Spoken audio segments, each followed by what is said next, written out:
I'm Matthew Heines of Encounters USA. And if you don't know it, we do aliens, we do Bigfoot, and we do Dogman.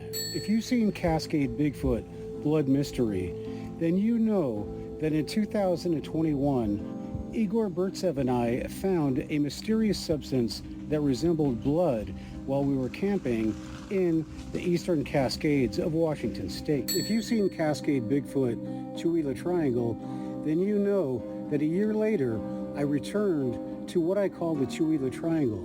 I interviewed a local reporter as well as local inhabitants who say that there is one suspect for the Cascade Blood Mystery, and that suspect is Bigfoot.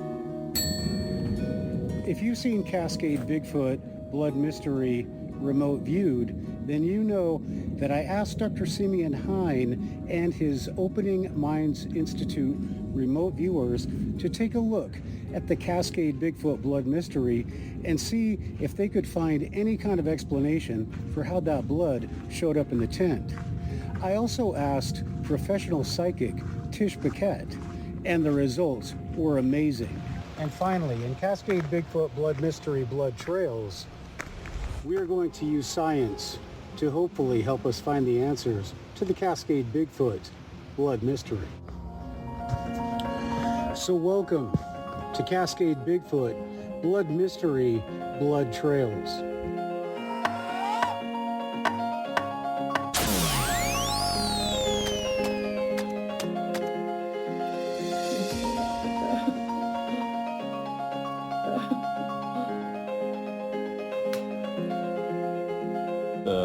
Women, offered themselves to me. I've had guys that are accused of cheating or accused of stealing.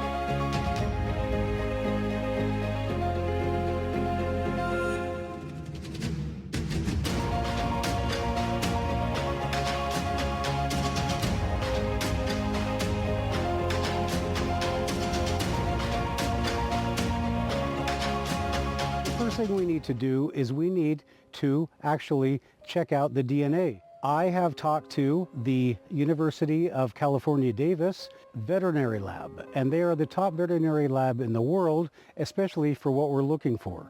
They do police identification of blood samples. That is hard scientific data. So that's what we're going to do first. We're going to send this blood into the UC California, Davis.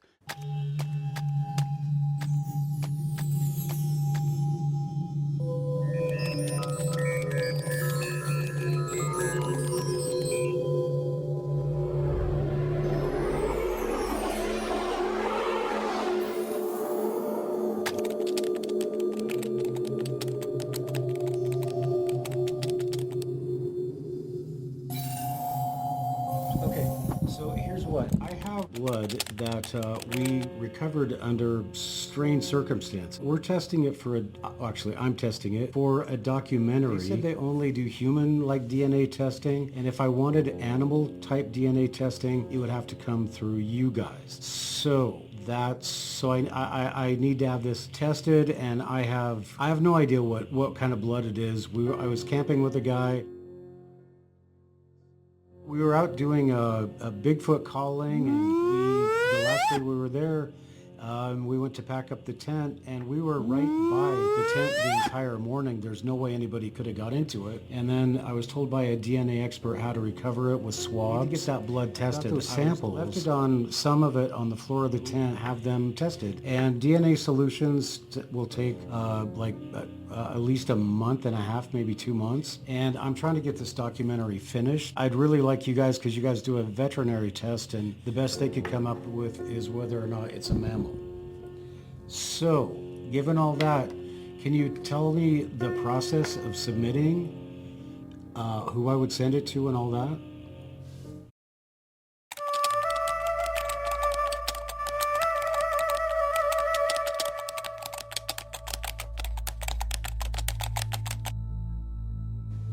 Multi-dimensional.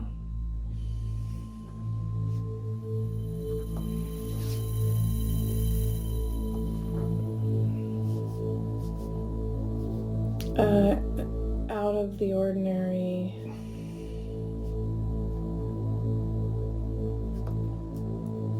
Not from here.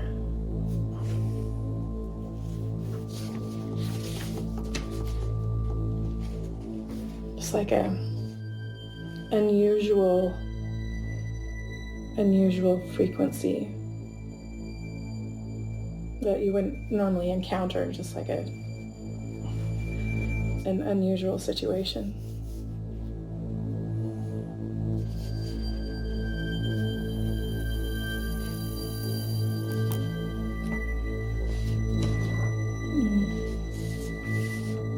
I'm just gonna drop Bigfoot. I'm not sure if that's something we would be able to assist with, because it sounds more like you're looking for like a breed identification. What I would say, can you go to our website and go to the contact page? Yep. You click here to email function, and then put all of that into an email, and then I can forward it on to my director of service and see if that's something that we are able to assist with. Okay, so you said that you couldn't do it for what reason? I'm not sure if that is something we can, like I said, that's got to be something that the director of service would be the one that would, Yeah. look at the situation and let you know if that's something we can do. He would also be the one to let you know that the turnaround time, all of that information. Definitely help with that, and I would definitely go ahead and get that sent over, and we'll see what we can find out for you, okay? Okay. You have his But name? you can just send it to the customer service email. I monitor that, so when it comes through, I'll know, Okay. and I'll get that sent over to Okay. him.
You used the word land a couple times. Can you describe the land?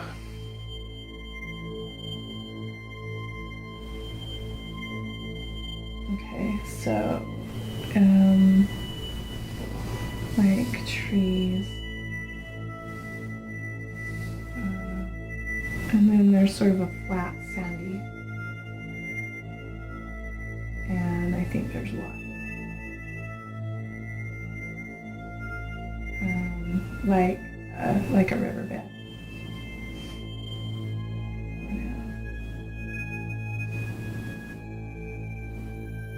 Like a sandy riverbed, and then there's like a hill that goes up her. Pretty steep.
Yeah, very pungent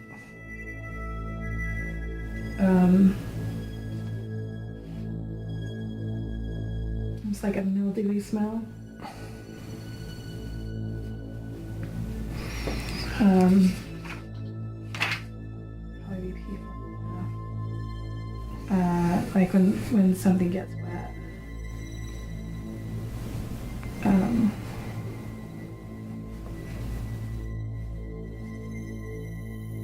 And it's in a humid environment.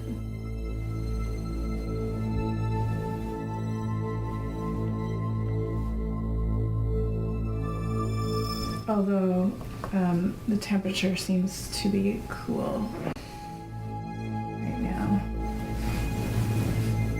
Yeah.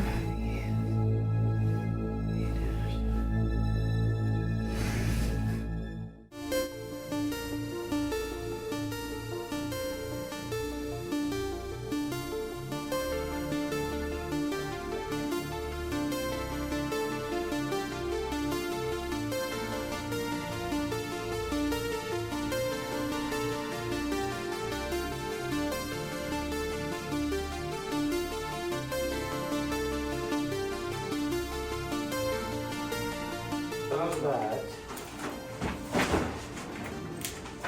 When do you need it there? As soon as possible. Tomorrow. It's fine. Can I give you another cue? Yeah. Purpose. Purpose.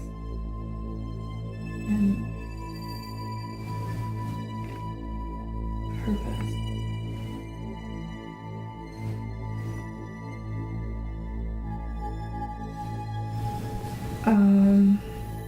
Exploration.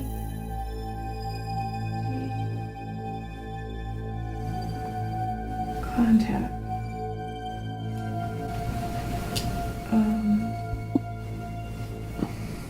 Learning.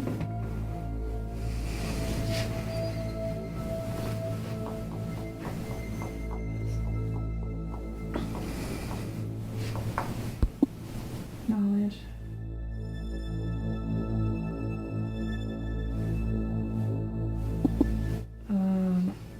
That's right. Coming. P4. Preparation.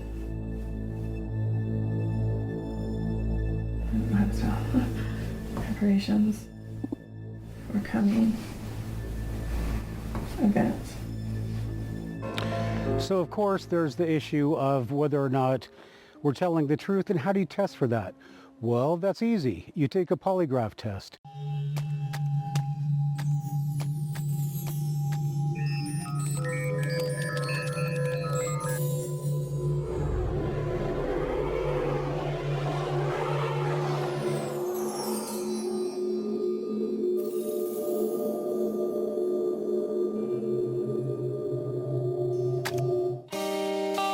Once I had successfully sent my blood samples to the University of California, Davis, I needed to do another test to establish the fact that I had nothing to do with the Cascade Bigfoot Blood Mystery. In order for me to do that, it was necessary for me to take a polygraph test.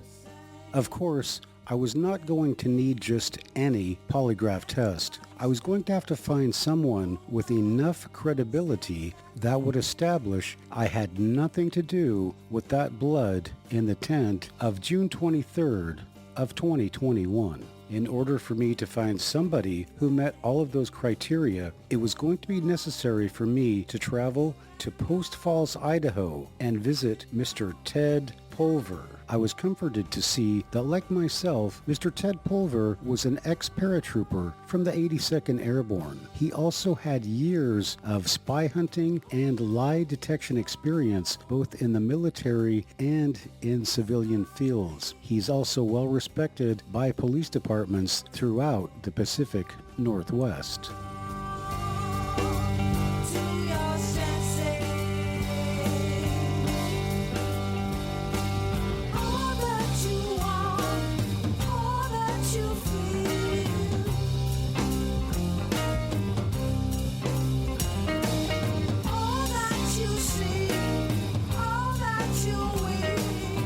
into Ted Pulver's office and saw that he was already engaged in a very important phone call. Anybody else looking at that thing?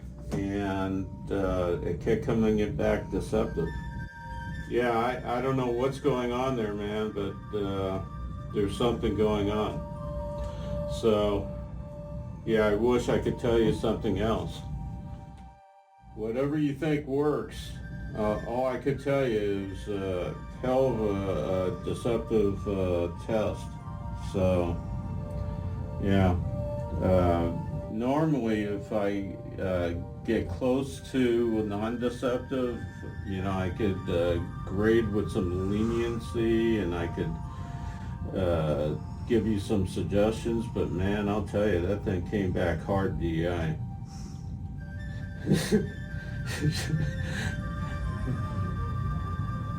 Well, a polygraph's like a pregnancy test. It's either deceptive or truthful. You can't be a little bit pregnant.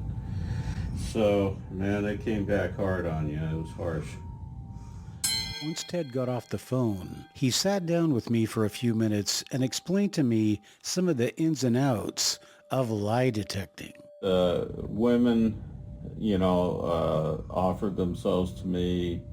I've had guys that are accused of cheating or accused of stealing, and they'll offer me money or something like that. And, you know, unless they're willing to pay for my complete retirement and willing to pay for all the money I can make for the rest of my life, which they aren't willing to do, then I sort of laugh and say, well, can you pay me about $1 million, and then I'd be more willing to give you the judgment that you want.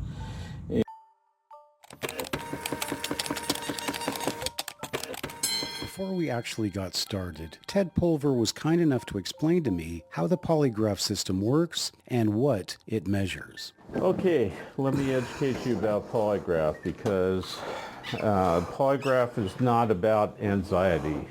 Okay, everybody that sits in that chair is anxious.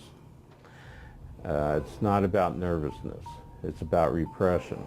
Okay. As Ted Pulver was explaining all of this to me, I was doing my best not to look nervous or repressed. So when a person comes on in, they think of the fact that they're anxious, that their heart's beating a little bit faster than normal, the fact that they think that, gosh, I always fail tests, you know, at school. They have tests taking anxiety, and they always do bad when there's a test date. But when they're able to take the same test at home at their own leisure, they always do a lot better. Well, this is more about repression. Repression is what takes place. I'll give you an example. When your mother baked you some cookies, okay, and you smelled those delicious cookies, and she put them in a glass jar and then put it up on the top shelf, and she said, not till Sunday dinner, all right? And then you got a sister or a brother, okay, maybe both, all right? And your mom steps out of the kitchen, and maybe you and your sister and your brother climb up there, and you remember reaching on up there, and you just grabbed it and you brought it down, and you reached in there, and maybe your sister and brother reached in there and grabbed a cookie, and then you ran to your closet and you ate a cookie, and you put the jar back up on the shelf, and then later on you looked around and you went back up there and you reached and you grabbed the glass jar and you took another cookie. Come Sunday, there's no more cookies, okay? Between you and your brothers and sisters, you ate all the cookies. So then your mother looked you straight in the eye and said, did you eat those cookies? Okay, well, in the back of your head, you could see yourself reaching up to that glass jar. So you got to make a decision, because your brain will never lie to you, okay? Even if you're a sociopath, your brain will never lie to you. A sociopath is a used car dealer, a person that will sell refrigerators and freezers to Eskimos. Yeah. Okay. A psychotic, okay, is a person that literally believes that there's a white rabbit sitting next to you right now. Okay. Hey, he sees that rabbit too. So that's the difference between a sociopath and a psychotic. So right now, in this example I decided you are seeing this event that took place, okay?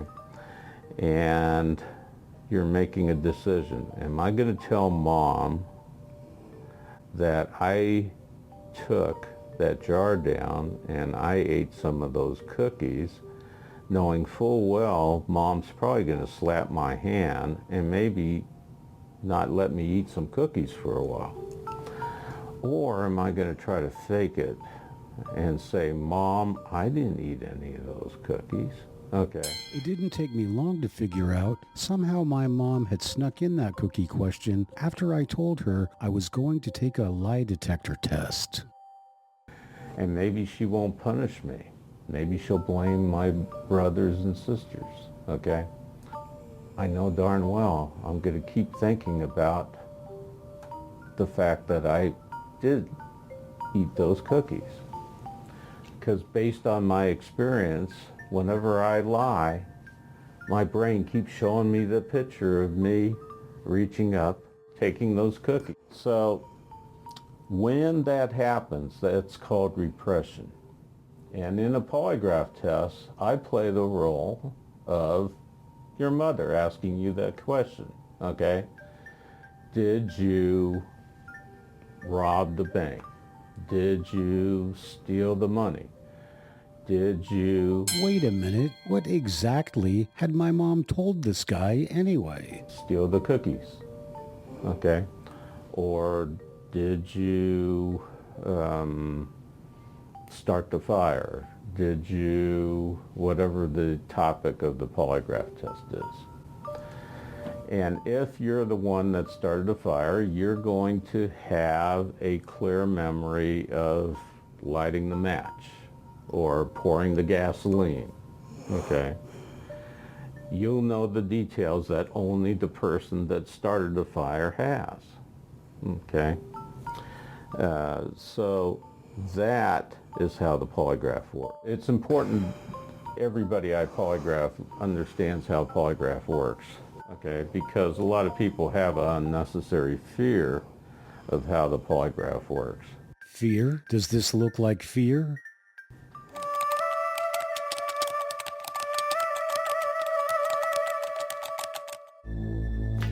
Okay, can I give you one more cue? Yeah. Can you move forward 15 minutes and describe? Okay.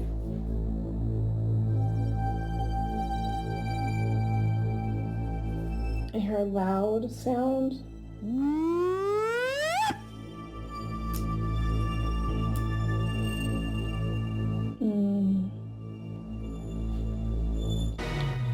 High energy. Rushing. I guess that would be under vibrationals. Rushing. Energy.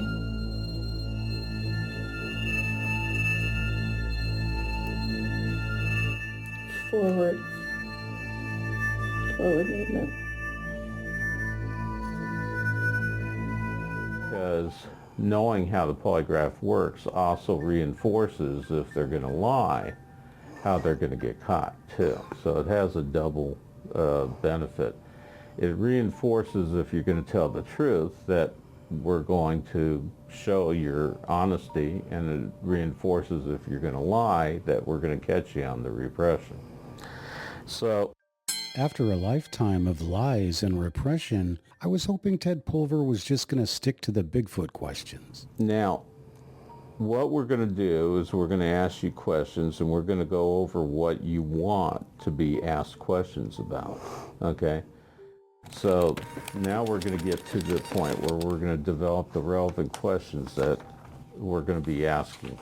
questions he was going to ask me, I was starting to get a little bit confused. Previously, I had submitted via email a series of questions, all of which were designed to eliminate me as having anything to do with putting the blood in the tent in the Cascade Bigfoot Blood Mystery. Now, he was asking me to submit even more questions. I suddenly realized that the questions themselves were going to be a part of the polygraph examination.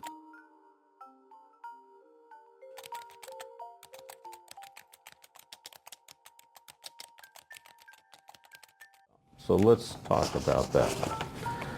And no matter what information people call me up about, like the gentleman that just called me up on the phone and he said, hey, his mother-in-law is accusing him of molesting his own children. Okay. That thing came back hard DI.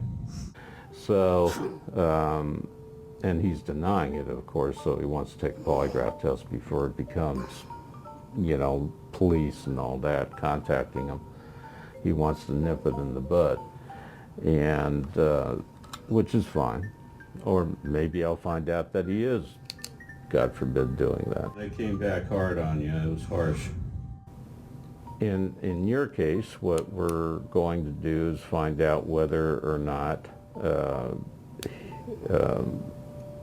the encounters that you're talking about are correct or not. So please inform me what you'd like to be tested about. Okay, I sent you a list of questions and I actually left a few of them out. So I want to... And by the way, that's very common. That's why on the day of the polygraph test, I always do this with the person the moment of the polygraph. We go over this. Okay, so first question to establish my location. Was I present in the Cascade Mountains north of Colville on June 23rd, 2023?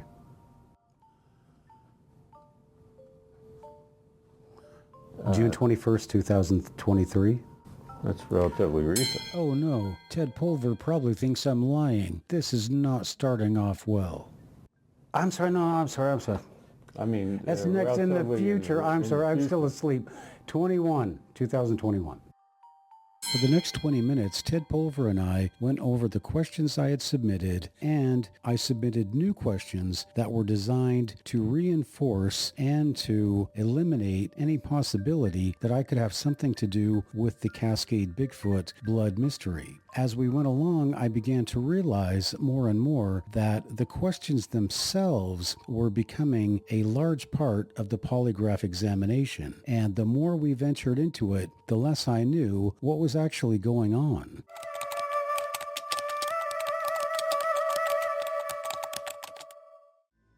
Can you cue on the emotionals column? Do you see Yeah. what we got? Yes.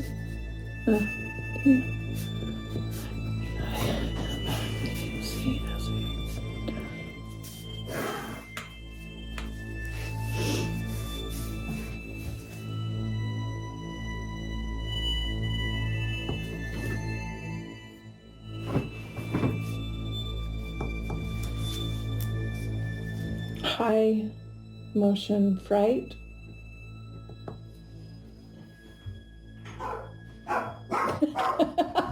Dog barking.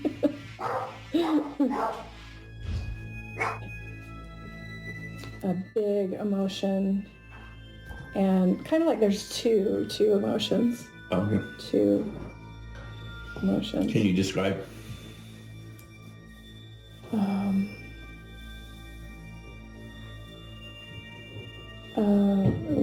One is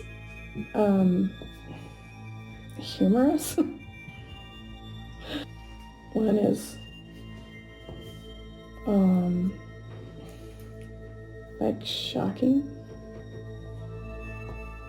Once we finished compiling a final list of questions, I wanted to make it clear to Mr. Ted Pulver that I needed to be asked the most direct questions, questions that would not only absolve me of having anything to do with the blood mystery, but questions that were designed to overlap and to cross-reference each other so that if there was any change in one response, it would affect the other responses. Now, okay, so that's done. So, can you ask me point blank, did you leave the blood samples in the tent? Can you ask me that? Is that all you want to do? I mean, like when you get done with all this, I just want you to point out, just ask me, did you leave? I mean, we haven't got to that yet. You've just given me a long narrative with all sorts of things. Are you telling me the truth?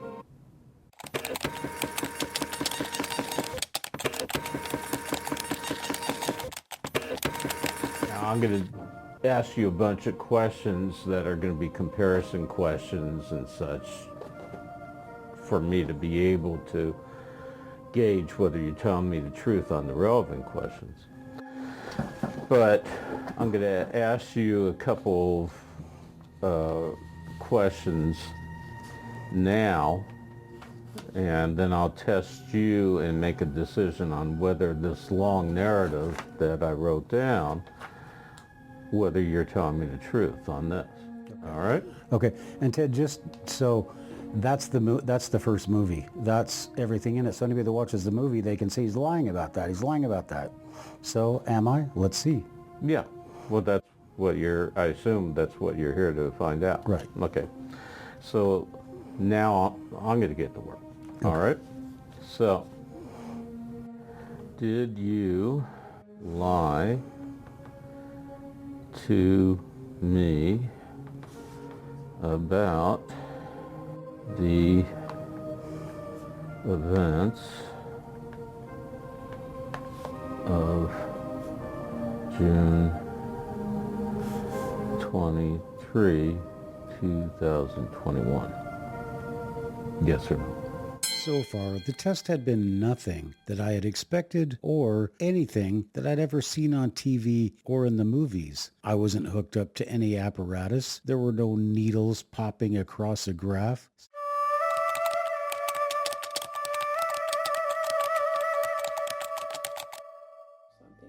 Is there anything that you perceive that you haven't described yet? Before we do a summary. We'll do an interim summary.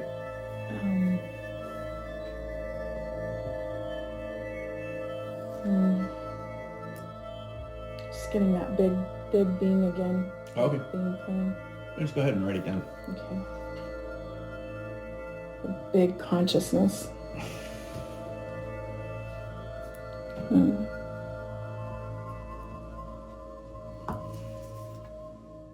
Expanding.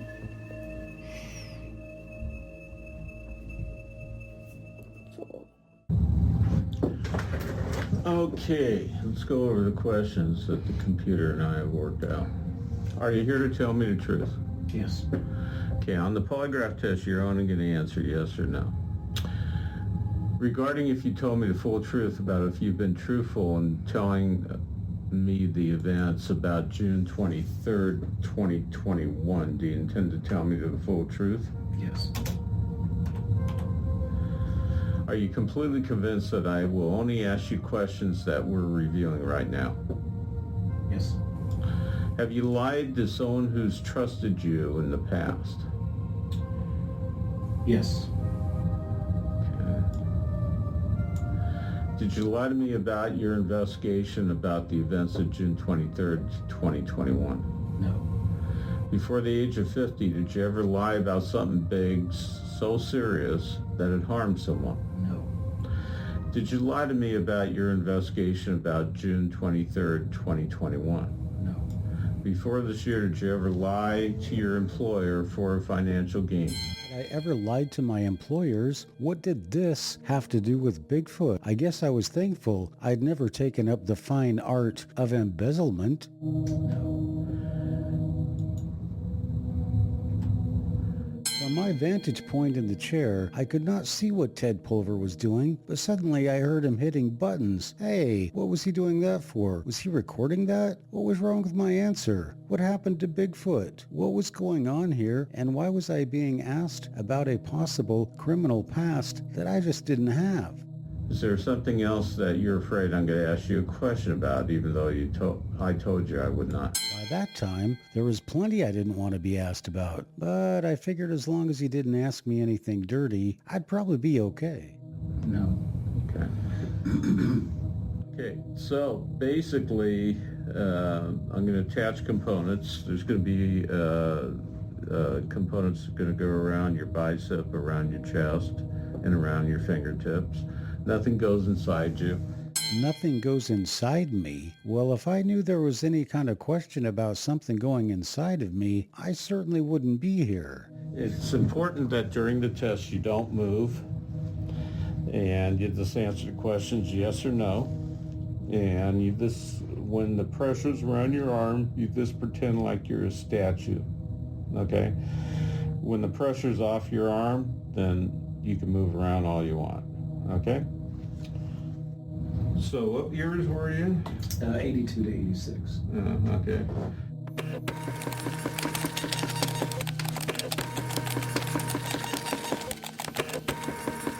As polygraph expert Ted Pulver began to wire me in, securing the straps around my chest tightly and putting sensors onto my fingertips and then wiring them directly into his computer, I knew that this was going to be more of the polygraph that I expected and was going to grant me a lot more legitimacy, at least if I passed the polygraph.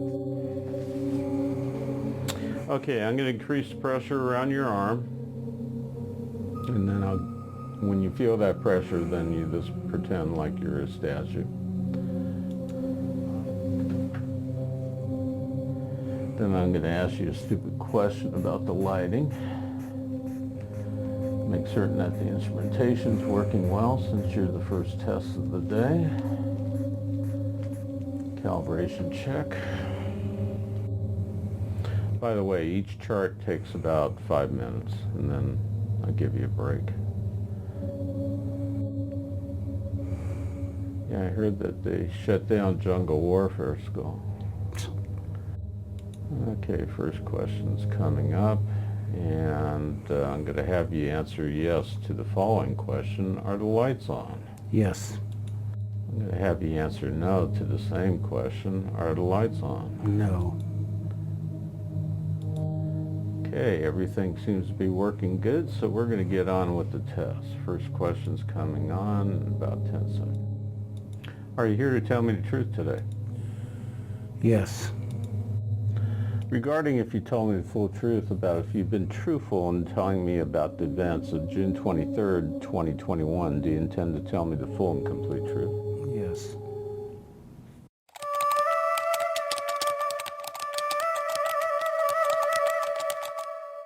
Okay, so the cue is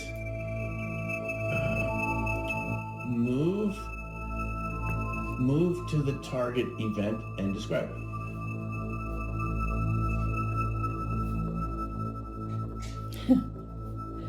I think I was already moving there. Yeah. Powerful, overwhelming, just in awe.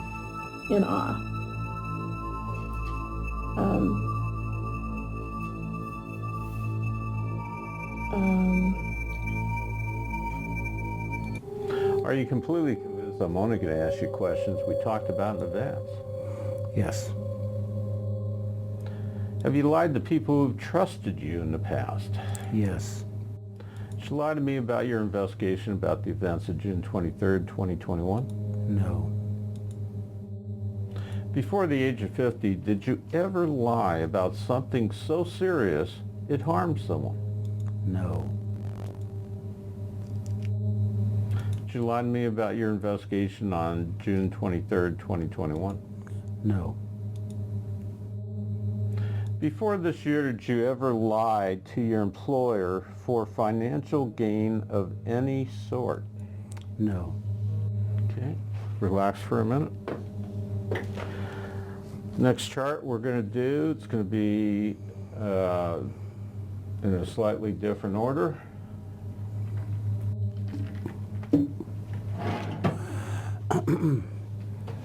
Let me know when you're ready to go. I'm ready.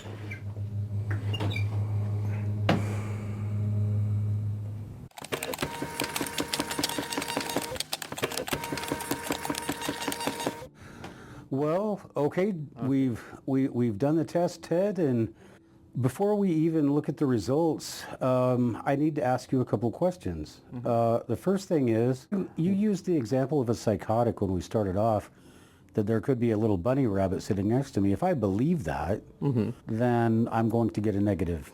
And that is why psychotic individuals, percentage of the population based on what you see in New York and large cities. And the Democratic Party.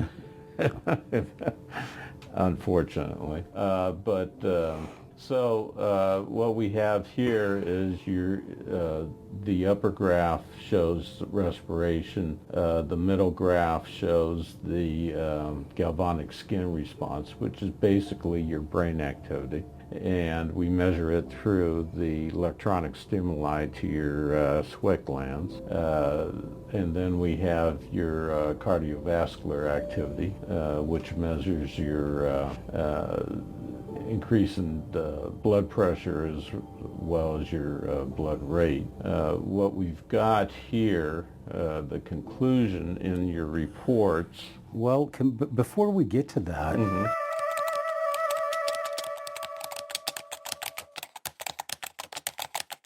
And can I give you another cue? Yes. Can you describe the purpose of the event?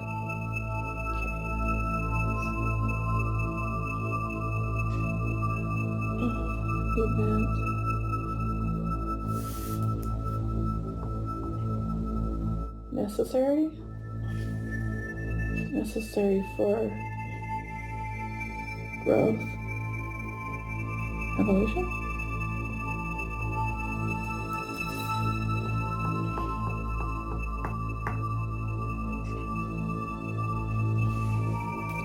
Knowledge, curiosity,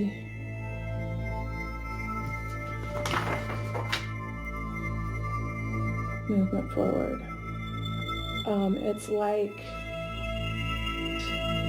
It's like when, like a coach pushing you.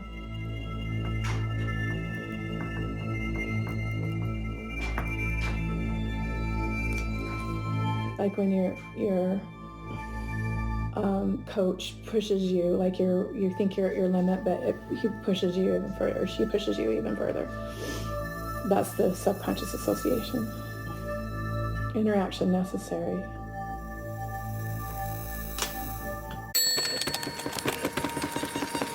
And that's probably because you might have some concerns about some areas. I don't know what's going on in your head. I came back where, here's where the polygraph computer came back inconclusive. Okay. It didn't come back deceptive, which is good. This came back inconclusive, which is sort of, in the gray area in between the two. I tried to hide my excitement, but I had passed, and all the work that I had done in this project was now justified because I had passed a high-speed, computerized, military-trained polygraph expert who was recognized by counties all over Idaho, Washington, and Oregon. I couldn't be more happy. And inconclusive, I didn't even know what that meant. All I knew is I passed my polygraph test, and so I had nothing to do with the Cascade Bigfoot Blood Mystery, and whoever put that blood in that tent had nothing to do with me. Deceptive criteria that we see in your charts. Okay, can I show this to the camera?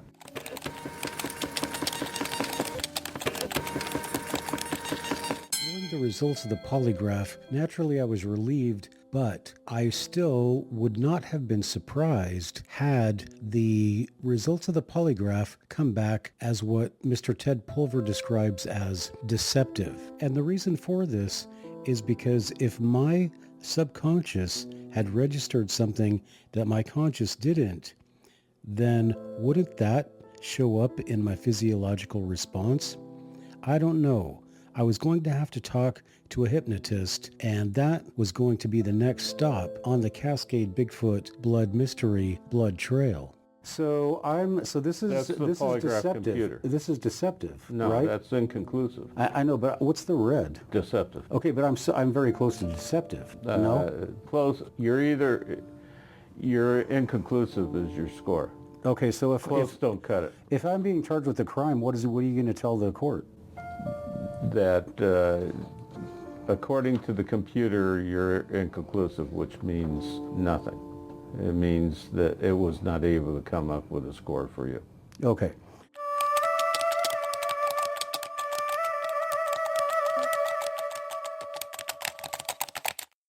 Okay. How about one more cue? Okay. No, describe the agent or entity most closely associated with the target event.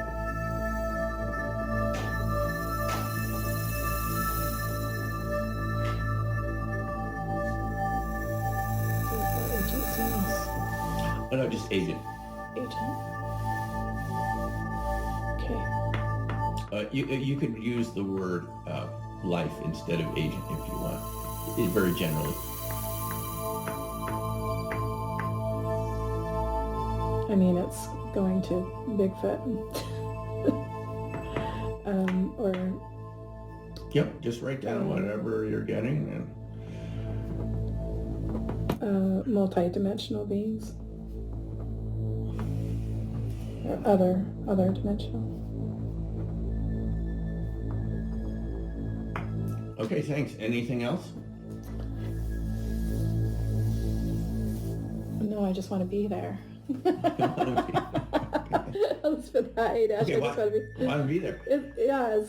And why don't it's exciting, and you're like, ah. I just wanted to be there. What this is telling us is that it's like it almost didn't happen.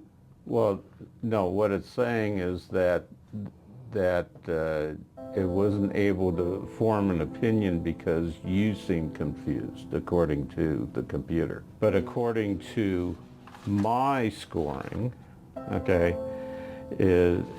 my scoring was on whether you were lying, okay, and I did not see that you were lying. Okay, my scoring was on clearly whether you were lying, not whether you were being accurate or anything. It was on whether you were lying, and I came up with a positive 8 score, where all you need is a positive 5, and you came up with a positive 8. Okay. 8 out of 10. Of course, as I mentioned earlier, I wouldn't have been surprised with any different result, but 8 out of 10 pretty much pointed out that I had no involvement with the Cascade Bigfoot Blood Mystery. Or, to put it in Ted Pulver's words, I wasn't lying. You passed my numerical evaluation, period. Okay. And the statement being? The statement that you gave me that you did not fabricate it. Okay. All right. Okay. So that's what you gave me, and that's what I tested you for, and you passed that.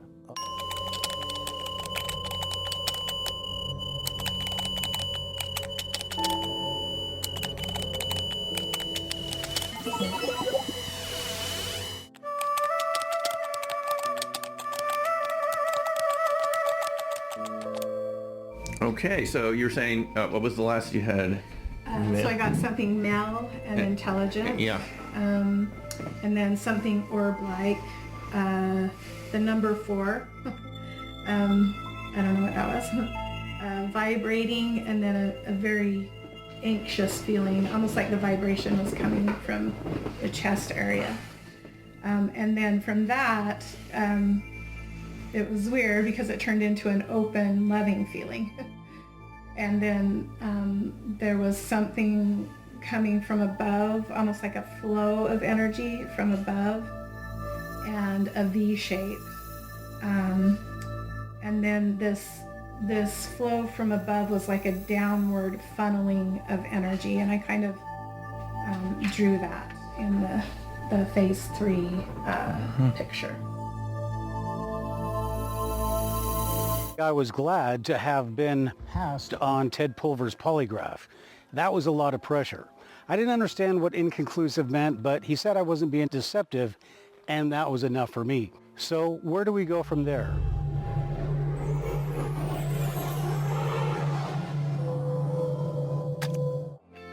Once the polygraph examination was successfully completed, I contacted my associate producer, Todd Heines. He told me I needed to come down to Oregon and meet a friend of his, a hypnotherapist by the name of Doug Meacham.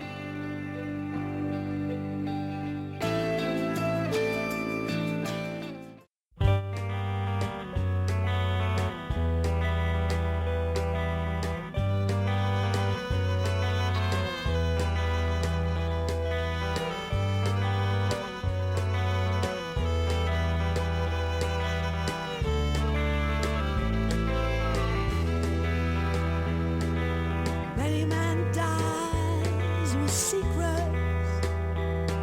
Secrets can never be told. When you're in the grave, your secret is safe from the lights on you.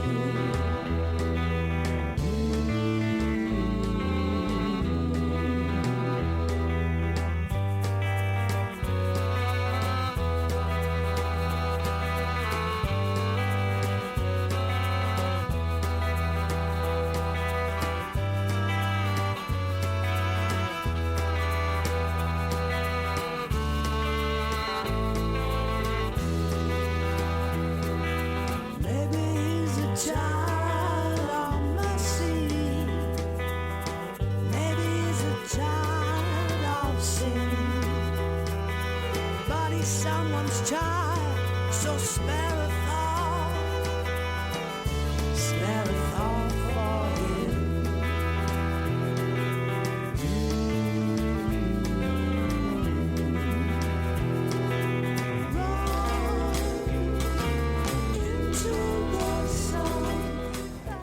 Hey Todd, what's happening? Good to see you, man.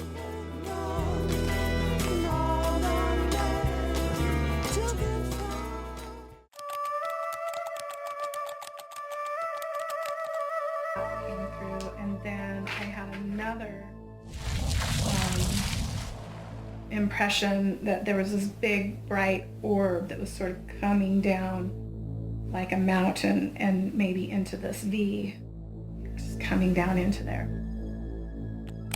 So what do you think we're going to find when we go through the session? I mean, you think we're going to see Bigfoot, or what do you think's going to happen? Well, I've actually done it twice, and in both cases it was fascinating. The process that Doug Meacham uses is a very powerful tool, and to bring back memory regression, I would think our takeaway would be to get you into that state of mind, getting into your subconscious, and pulling out details that maybe you might or might not have recalled over time. Doug can bring out those memories.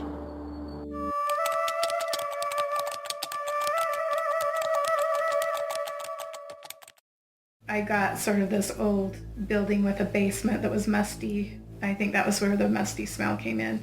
And so I A-dashed that to let that go. And then again, I got sort of this ghost-like etheric being feeling. So I put that, let that go. And then also I A-dashed the male being. It'll eliminate any possibility as to your involvement through this experience that you had. And I think that will go a long ways, along with the polygraph test, to show that you're being absolutely sincere and honest. And these are just two great methods to come to that conclusion.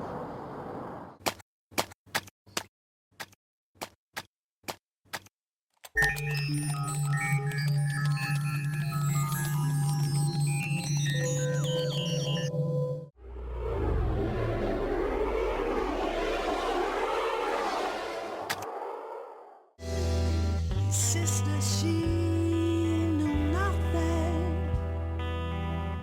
And if she did, she would keep her mouth shut. Yes, it's secret. What's safe for him?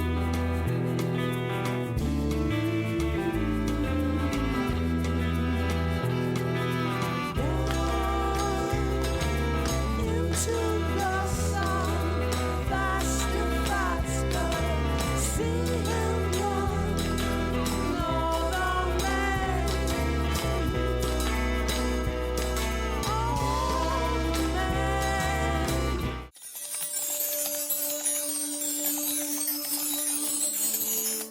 As I was sitting down on Doug Meacham's couch at the Gresham Hypnosis Center, just like the polygraph examination, I was having some serious concerns. I had no idea what was going on, and I certainly didn't want to get hypnotized and pee my pants or run around acting like a chicken.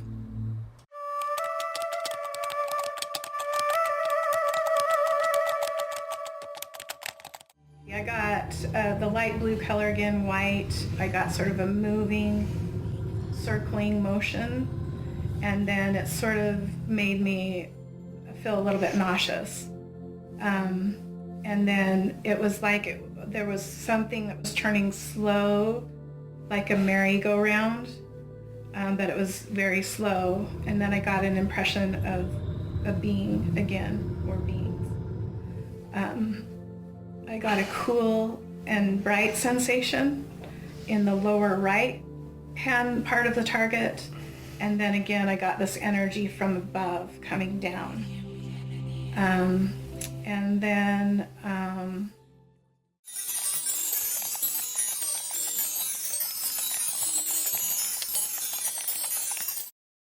what I do with witnesses, people who have experienced whether it's Sasquatch or anything else, I use a combination of things in hypnosis. One of them is called ultra depth. Ultra depth is a process that really gets you super relaxed, which... As Doug Meacham mentioned being super relaxed, I became super concerned. I would be so relaxed, I peed my pants. Well, I figured if I did, I could always edit it out later. bypasses that critical part of your mind.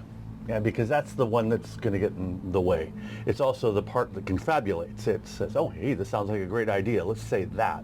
So we move that out of the way. And the way we do that is exercise. Not exercise, but relaxation.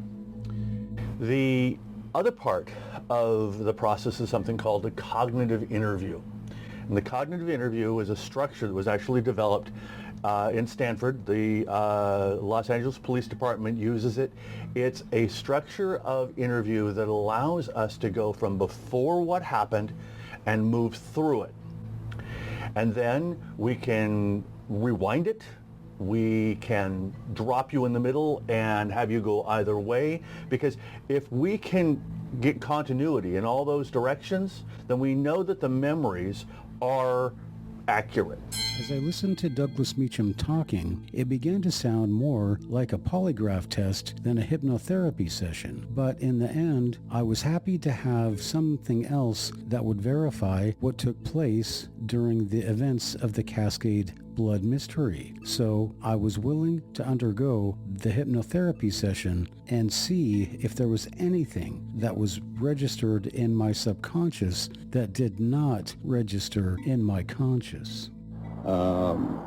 And I think that will go a long ways, along with the the polygraph test to show that you're being absolutely sincere and honest. What my purpose is, more than anything, is to help you recall.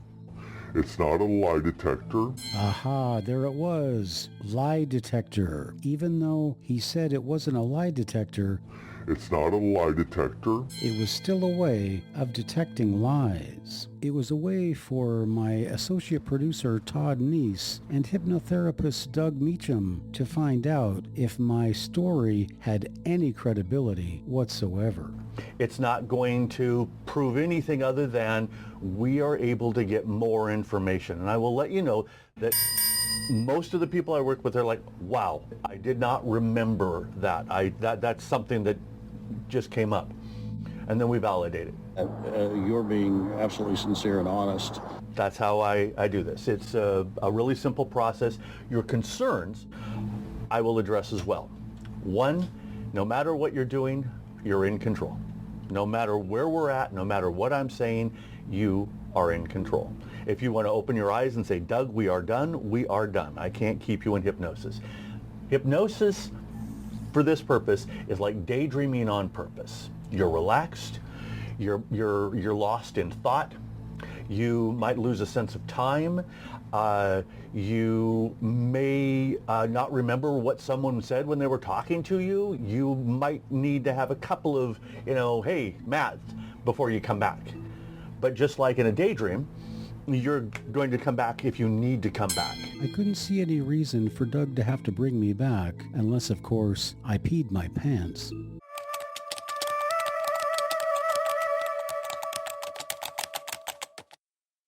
I felt like something was tethered, like a leash, maybe to another reality or something. And got another floating sensation and felt really a high energy, a high vibration, but it was very mellow and calm, but at the same time, very high frequency. And then there was like sort of a gentleness and a kindness coming through.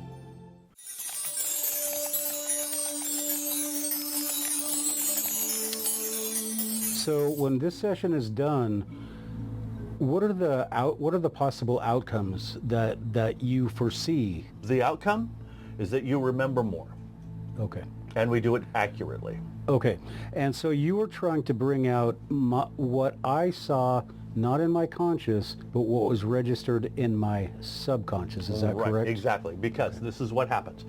Your conscious mind actually runs about 5% of what you do during the day. It's the questioner, it's the motivator, right. And it also is very, very skeptical.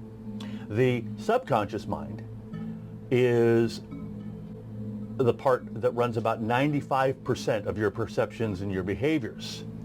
Short-term memory is in conscious mind.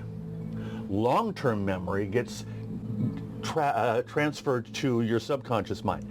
Everything you have ever experienced, saw, done, said is in your subconscious mind. Now, there are memories that are pristine because you had them and we never bring them up. Every time we recall a memory, we modify it. And so the conscious mind is doing that. So when we bypass the conscious mind, the critical faculty,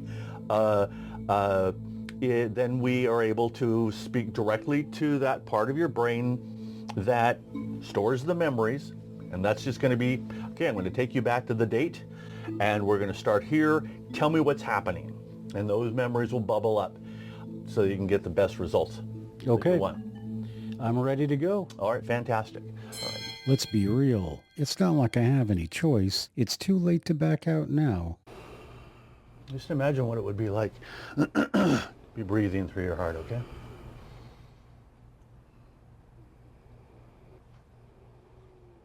Now I want you to think about something that you're really grateful for. Just breathe that for a little while. I'm going to shake your hand again. Remember, this time, every breath you exhale, every beat of your heart, going deeper and deeper, more and more relaxed. So that when I drop your arm onto the chair again, you can just let yourself. As I touch your shoulder here, I want you just to trust your unconscious mind. Just trust your unconscious mind, Matt, to take you exactly where you need to go. As I fell deeper and deeper into a hypnotic state, I was thoroughly surprised. First of all, I was fully conscious of everything that was going on around me, but I could not, for the life of me, move any part of my body. I was completely limp. And with every number that I count, I want you to become aware of that number. As much as I was hoping for a different result, for the next 20 minutes, Doug Meacham took me over the event, back and forth, again and again. I go to the tent. Okay, so you walk by the side, then you walk to the front. The tent is closed. Stop there. And I want you to tell me what you're aware of. I'm going to shake your hand again. Remember, this time, I just want you to breathe. Okay? I want you to focus your attention on your heart. Okay? Just focus your attention on your heart. Your eyes are going to start to close. They're going to start to close. They're going to start to close. But I don't want you to close your eyes.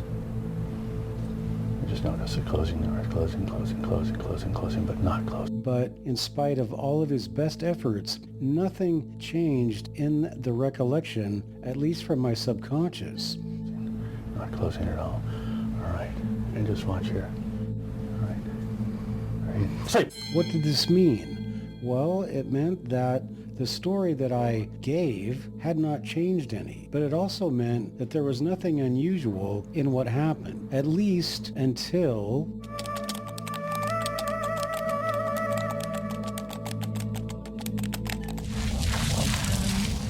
And then in my A-dashes, the color orange, like an orange orb that I have seen before, so I A-dash that. And then a being with that felt female at this point, and the eyes were blue-black. And I think there might be more. 10 to 1, and on 1, you'll open your eyes and be fully aware back in this room. So 10, 9, 8, 7, 6, 5, 4, 3, 2, 1, wide awake. Take a deep breath. Would you like a little bit more water? How do you feel?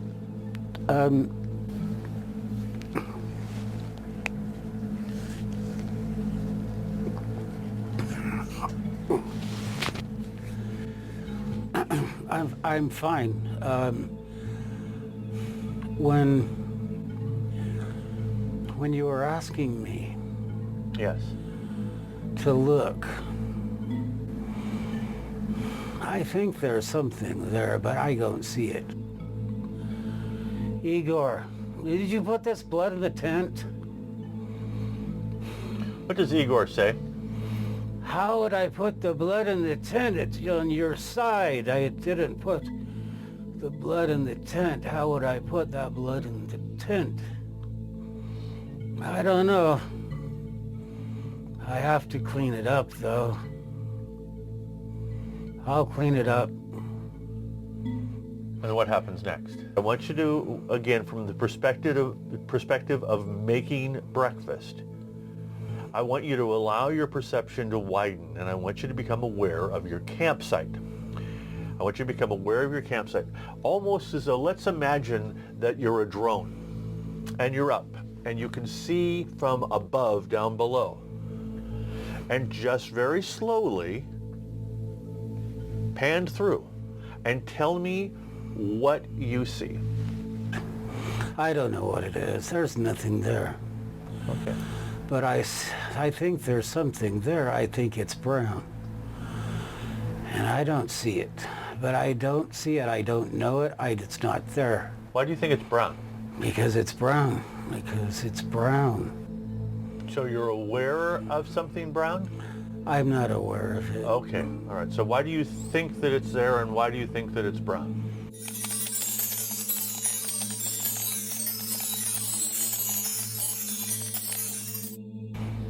It's like a movie. Okay. And it's like the pixels in the movie change into brown. Okay. But they don't stay brown. They're just brown, and I don't see them. I don't know that they're even there. Okay. But I don't think that everything is I don't think everything is normal. But I don't know. I don't know anything. I don't see it, and I don't know. Okay. I don't know.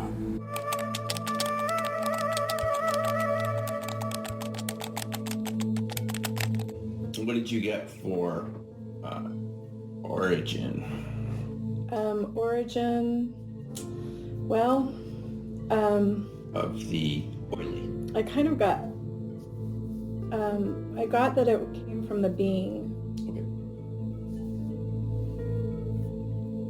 So I'll put that under.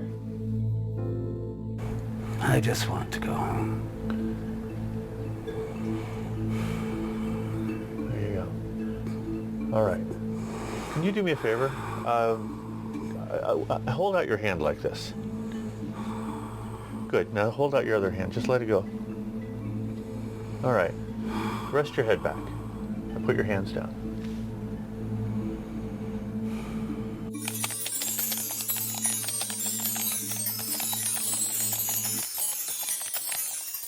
No matter how hard I tried, I could not get the image of this object or whatever it was out of my mind. And the more I thought about it, the more I wanted to look and see if I could tell what it was. The fact was, I'd never seen anything like it before, and I could not stop thinking about it. I had to be able to see if there was something actually there. So I had to keep going back for yet another look.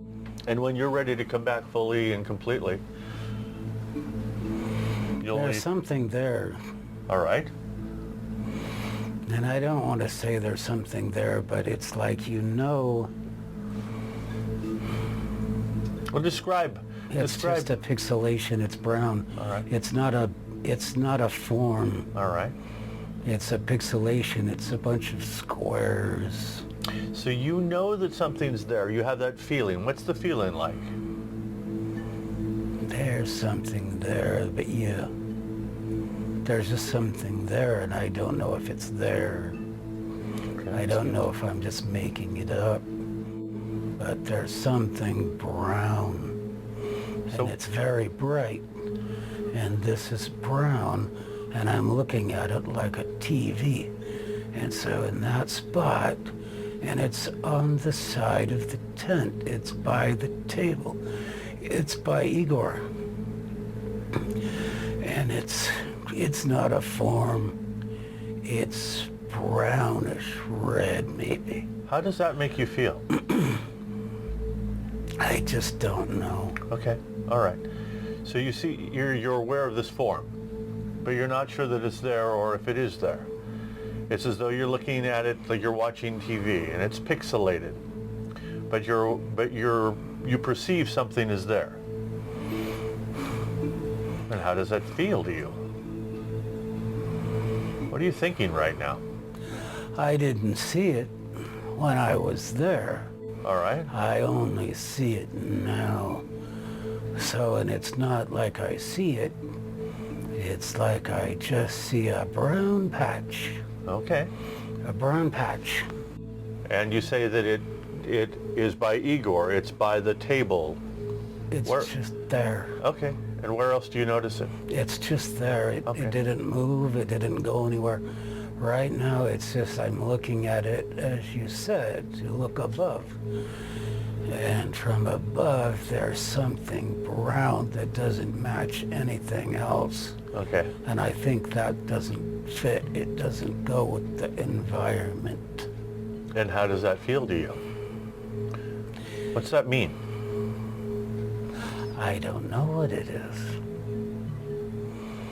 I don't know if I see it. I just don't know. Okay, I'm going to bring you back, and you're going to come back completely. All right? So 5, 4, 3, 2, 1, eyes open. Go ahead, take it. There you go. Come back out.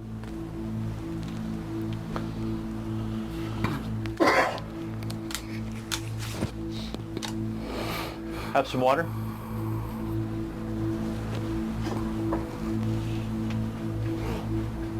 That's really something. After my hypnotherapy session with Doug Meacham, the final tally was about 50-50 because on the one hand, we did not find any extra subconscious memory or anything that would have pointed to an awareness of the agent who put the blood in the tent.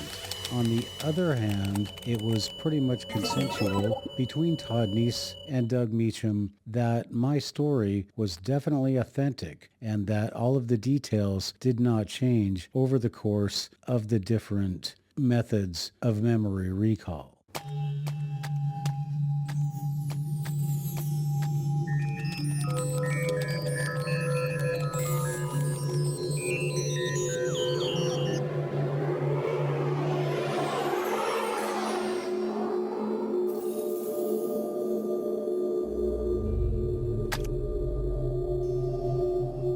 For my documentary, Cascade Bigfoot Blood Mystery, Remote Viewed. During the filming of that movie and the subsequent editing, there was not time to include this segment of the interview in the original Cascade Bigfoot Blood Mystery, Remote Viewed. So here is Tish Paquette inside the tent of the Cascade Bigfoot Blood Mystery.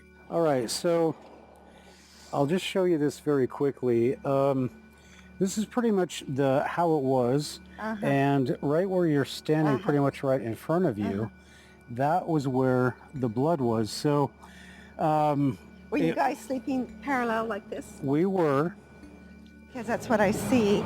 And I feel a really heavy the tent seemed a little more, when I saw it from above, the tent was a little more angled when I saw it. Mm-hmm. And on this side, Sasquatch with red terracotta color. But you also had an energy over in this corner that was not Sasquatch. This one I get a really strong, very cautionary, very not as friendly, very observant energy. Over here, yes, observant, but no harm, no anything. They're just watching you. Okay, so if you're looking at the site and we're looking at the video, on this side there's really nothing, and then on this side there's a table here. Okay. And then was the presence you'd sense, is that a human? No. Not human? Okay. It's not human, it's something else over here. But it's not the same energy as Sasquatch. It's not, but it's another energy, another presence, non-human. Okay. Is what I would say non-human. Can you tell me how it got there? How it got here? In terms of how it arrived, it was just there. They were watching you. They've been watching you the whole time. They knew you were here. They knew your intention. Sasquatch in particular understands intention. You also, so you've gone to this place several times? Oh, that was the first time. Okay, but this tent you went back to. Right. Because there's still a lot of energy on this tent. That's why I needed to know if this tent's been there before, because there's still a lot of energy, because I still get a lot of tingling from residual energy. About 3, roughly. There's further. What was it just trees, or were there rocks? Trees, just trees. And. But if you go further back. And was there water? Where was the water? Right to the left. Okay, because that's where I'm sensing the water. Okay, yeah. Good. Well, there has to be some rocks over there. Sorry, I'm just saying. Well, what there is a picnic table, and those are made out of concrete and wood. Oh, okay. So which another remote viewer picked up on right away. Okay, that makes sense. Also, I don't recommend coming to this space again until late summer. Mm-hmm. And the reason is I'm getting a feeling that over here is more of a birthing. There are babies that they protect, so they're keeping an eye on you. This one's curious just about humans and how much you know, trying to assess human intelligence. All right, can we go back to the birthing thing? Yes. That blood looked like birth. It looked like placenta type blood. It looked, yes, it was so creamy and rich. Yeah. Well, this is the feeling I'm getting over here is kind of like a nursery. They come here to give birth, and it's close to the water, but they get to see, so they were observing to make sure you meant no harm. But the point being is, do not come here in the spring. Wait till later summer, when so they don't feel threatened, so that they don't have to do anything to scare you off. Over here, this one's just very curious. This one kind of tags on. It would almost be like, you know how we suspect or see, or there's evidence that every time there's a Sasquatch, there may be an ET energy exchange, but that's kind of what this feels like. Okay, so it's kind of like from that realm, but not necessarily a gray or something like that, and it's not a dog man, but something different, okay? Oh. Did you, how do I ask this? Actually,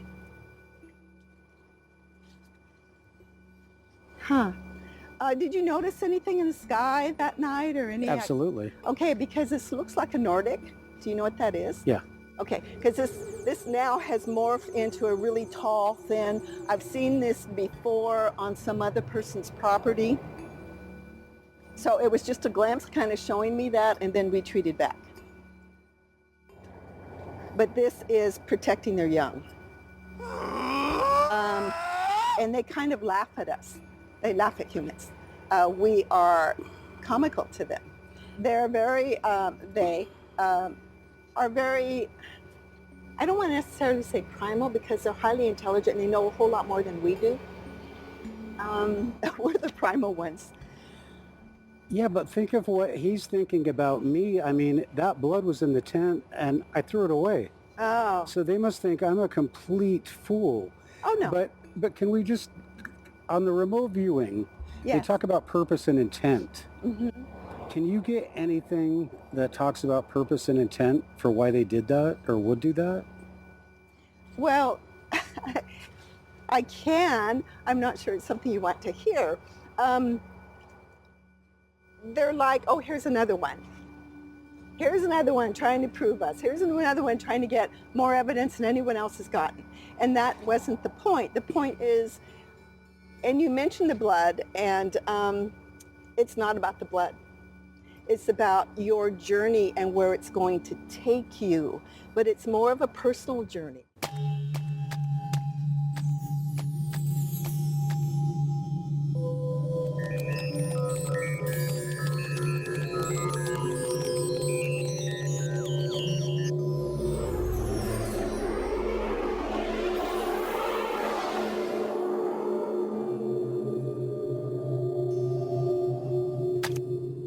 The return of the blood samples I submitted to the University of California, Davis Veterinary Lab were somewhat unusual at best. The fact was, they were returned only a few days after I had submitted them. Now, before I opened the package, I was in great anticipation because I thought possibly they had been so concerned about what was in the sample that they had foregone the 6-month waiting period they had promised me, taken my $1,000 and gone ahead with the testing, and here were the results. Well, that's not exactly what happened.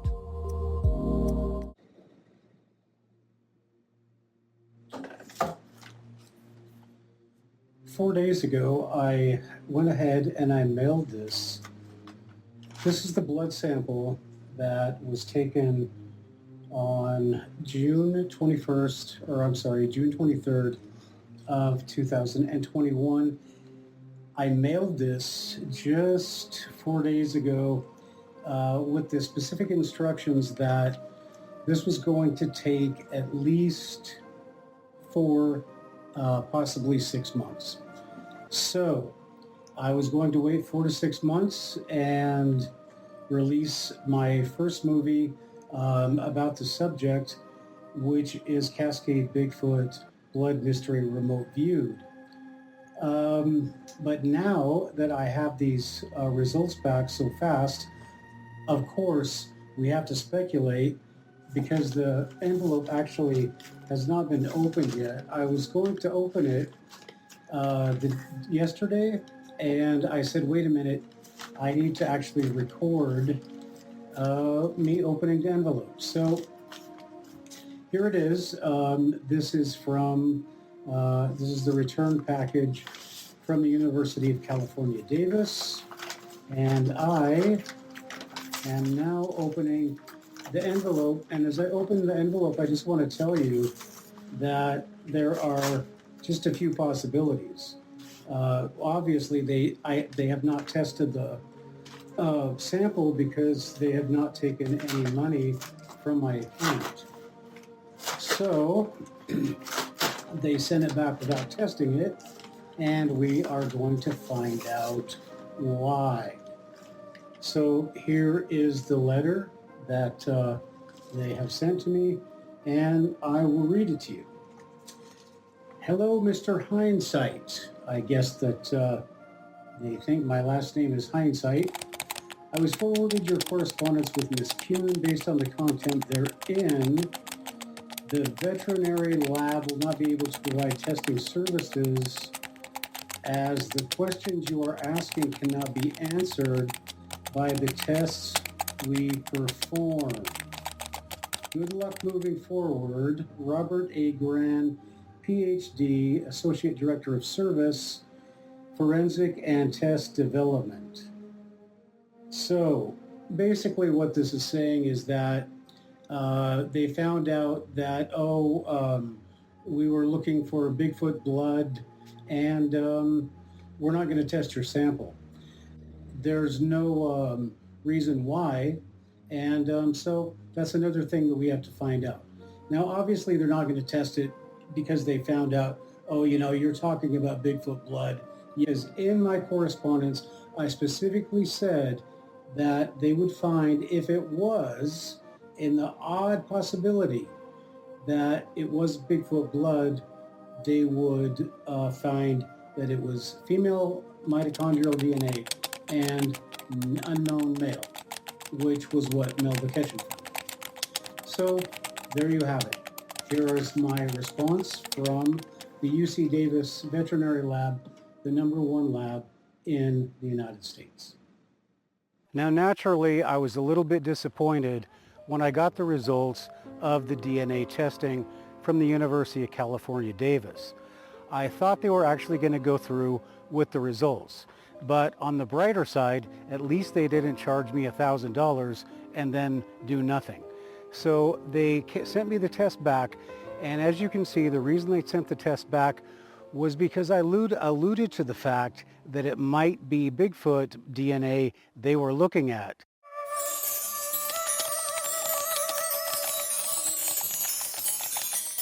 Okay, do you want to just, the way we do it in CRVs, just read out what the summary is, to someone that hadn't just heard what we just went through? What would you describe as at the target site? Okay, so interim summary is there's a male intelligence with an oily, slick feeling, a being. He's dark colored and red eyes, smells musty and pungent and mildew smell. There's land with trees that's rocky, sandy and steep. The energy is a high vibration with an unusual frequency, and then a rushing forward energy. The emotions are high, and there's an emotion of fright, a very high energy, and then there seems like there's two emotional sources. They're both very big emotion, but one was like humorous and one was like shocking. And then the purpose is exploration, curiosity, contact, learning, and knowledge. That's what I have so far. All right, well, thanks a lot, Terry. So this, just for people that have never seen CRV session before, this is by the book, CRV protocol, right? Yes. Yeah. Where you just write everything down and you don't interpret it, you just record it. So thanks for the session, and Okay. Well, I'll get back to you. All right, thanks. Bye, everybody. So, with Doug Meacham's hypnotherapy session out of the way, with the polygraph session finished, with the DNA test not finished. We have basically come to the end of the Cascade Bigfoot Blood Mystery, at least the blood trails part, because we have found that the hoax question of it is not a possibility. Did I see Bigfoot in my subconscious? No, I didn't. Did I see something in my subconscious? A definite possibility. Did the DNA testing, did it come up with anything other than the fact we cannot rely on science to answer any of these questions? And that is not really a surprise to me. So, in the end of the Cascade Bigfoot Blood Mystery,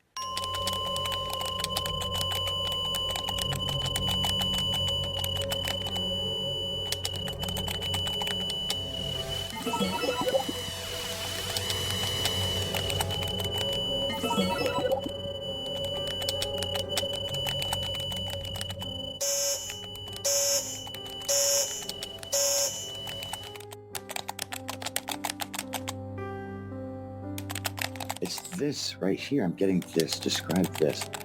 All right, I was getting this leader,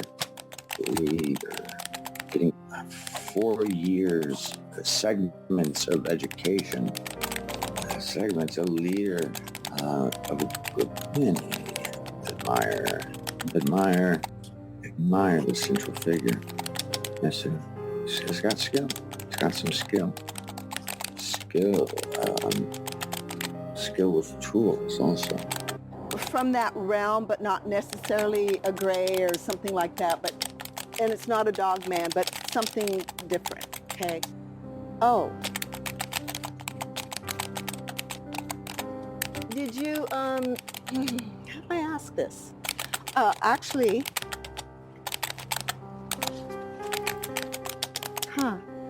did you notice anything in the sky that night or any? absolutely. Okay, because this looks like a Nordic. Do you know what that is? Yeah. Okay, because this now has morphed into a really tall, thin. I've seen this before on some other person's property. So it was just a glimpse kind of showing me that, and then retreated back.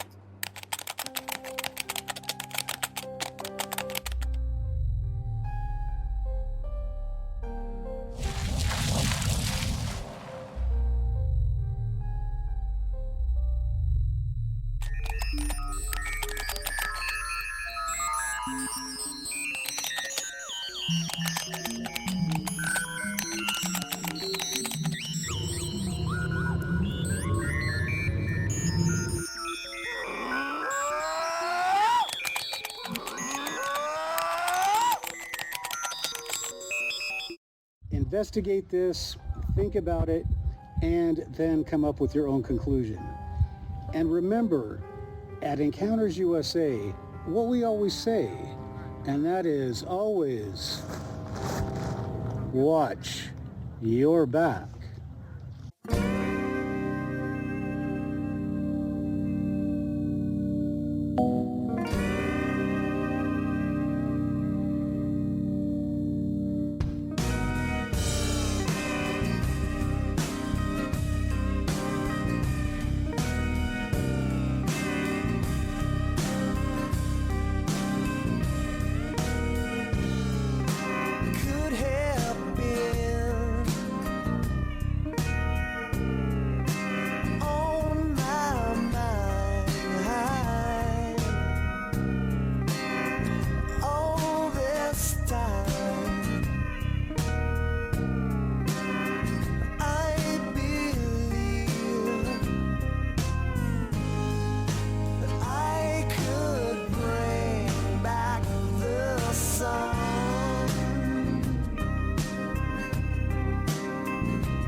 naturally.